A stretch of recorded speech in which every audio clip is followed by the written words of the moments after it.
Assalomu alaykum bolajonlar. Sizlar bilan biz mana bu qiziqarli o'yinchoqni nima qilsak bo'ladi, o'ynasak bo'ladi. Buni nima qilsak bo'ladi? Mana bunday qo'limizga tushirib, pastga tushirib, ikkisiga ham nima qilsak bo'ladi? O'tkazsak bo'ladi.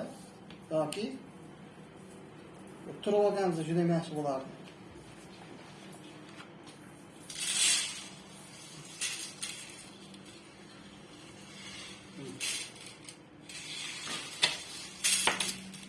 Bundan keyin turli xil nimalarni ham qilsak bo'ladi.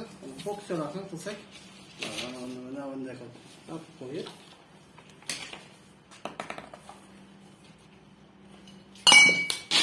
Nah. Evet.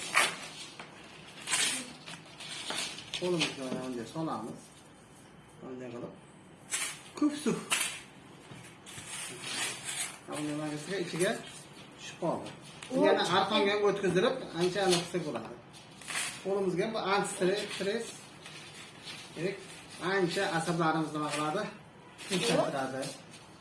Nima qilamiz? Bolajonlarga tavsiya qilamiz. Agar arqon olib olib, buni yumaloq qilib, bemalol nima qilsak bo'ladi? Aylantirsak bo'ladi yoki mana bularning kattarog'ini olib, ikki kishi ikki tomondan nima qilsa bo'ladi? Bemalol bir-biriga qarab, qilib o'ynasa bo'ladi. Demak, bolajonlar bilan haydashamiz. Xayr.